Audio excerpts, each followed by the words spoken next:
मारने वाला नहीं, वो तो डेफिनेटली somebody जो प्लान कर रहा था कि अरशद को मारना है और उसने ट्रैक किया। अरशद वाज इन हाइडिंग, छुपा हुआ था। देखिए जिधर वो फार्म हाउस है वो कीनिया में भी 2 घंटे दूर है।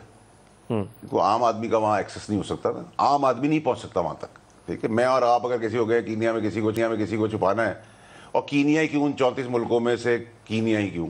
ठीक है, दूसरी चीज़ ये कि देखिए जहाँ तक अरशद की मर्डर का ताल्लुक है तो वो तो चैप्टर क्लोज हो गया था।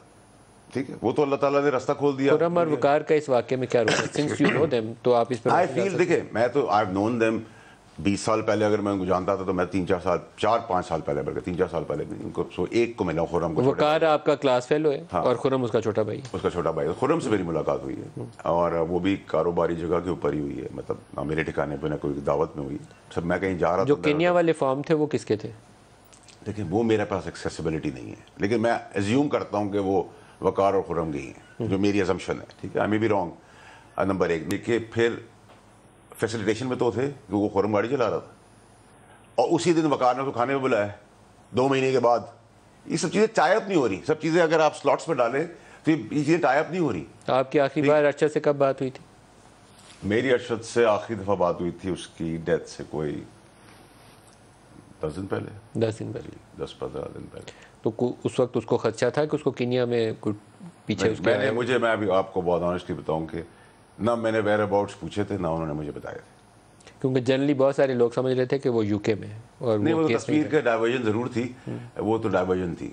लेकिन मेरा अब कभी कभार ज़हन ये कहता है कि शायद अरशद साहब को भी शायद, क्योंकि ये मुझे पता था कि 28-29 को वो वापस आ रहे हैं, मतलब ये मुझे पता है।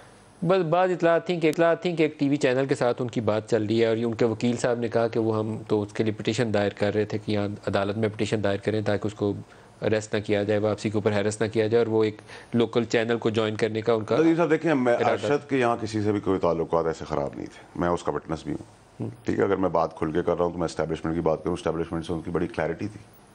इस क्लैरिटी को डिसक्लैरिटी में किसने चेंज किया, उसको इन्फॉर्मेशन किसने फीड की, उसको क्यों यहाँ से निकालने में मजबूर किया गया, यहाँ से दुबई भिजवाने के बाद क्यों नहीं भेजा गया, कीनिया क्यों भेजा गया, कीनिया में 2 महीने एक हाइड आउट, जिस हाइड आउट का किसी को 2 घंटे दूर जो कच्ची सड़क का जिक्र आ रहा है उसके बाद है। तो ये सारे सवालात अगर आप देखें, फिर उसको एक दावत पर बुलाया जाता है, उसी दावत के दिन जिस दावत पर बुलाया उसका भाई वो गाड़ी चला के जा रहा है, वापसी पे कंकर पत्थर रख दिए हैं एक जीप के आगे। या कल मानती है देखिए, एस्टैब्लिशमेंट के ऊपर जो सवाल उठे हैं ना, वो इस तहकीक के नतीजे में साफ हो सकते हैं, क्योंकि माजी के बाद वाक़यात जो हैं वो इतने कंट्रोवर्शियल हैं कि वो एक ब्लैंकेट किस्म का उनको क्लीन चिट नहीं दी जा सकती। देखिए नदीम साहब, मैं बड़ा उस पर भी क्लियर हूँ, लेकिन ना मेरा कोई ताल्लुक है ना मेरा कोई वास्ता है, लेकिन करंट TGISI का दूर दूर तक से कोई ताल्लुक इसलिए नहीं है कि अगर आप कंट्रोवर्सी के तौर पर ही बात करें तो फ़ायदा तो नहीं हुआ ना। अगर हम बात करें बिगर पिक्चर की भी, अगर दुनिया में ऐसी चीज़ें होती भी हैं तो उनको फ़ायदा तो इस चीज़ का नहीं है। ठीक है, ये कोशिश की गई है, एक बहुत मुहिम के तहत कोशिश ज़रूर की गई कि डाइवर्ट किया जाए इसको उस तरफ और कोराम मचा दी जाए। अरशद की डेथ से फ़ायदा क्या हुआ है? जिन्होंने ये सब कुछ कराया है उनको एक फ़ायदा ये हुआ है कि अरशद के साथ सारे सबूत मिट गए, क्योंकि अरशद को इन्फॉर्मेशन तो बहुत सारी थी जो उसको फीड की गई। ठीक है, उस इन्फॉर्मेशन की सारे सर्वाइज मिटा दिए गए और एक खियोस पाकिस्तान में क्रिएट हो रहा था। वो ये 2 अचीव करना चाहते थे, दोनों अचीव नहीं हुए। ये अल्लाह की मेहरबानी है, अगर वो काम मेरे से हाथ से हुआ है तो मेरा कॉन्शियस बड़ा क्लियर है। अल्लाह उसकी मक़फ़िरत फरमाए और उसके दर्जात बुलंद करे, क्योंकि रायगा नहीं जानी चाहिए, जाएगा ही नहीं सर। देखिए आप ये सोच लेना, जिस तरह का नवाज जनास उस आदमी का था, ये तो नसीब वालों को मिलता है, नंबर 1। दूसरी चीज़ ये कि उसके खून से खिलवाड़ करना था पाकिस्तान के अंदर, वो नहीं हुआ। ठीक है, उसका एक्सीडेंटल मर्डर दिखाना था, वो नहीं हुआ। तो क्योंकि शहीद का खून है, ऐसे तो नहीं चला जाएगा।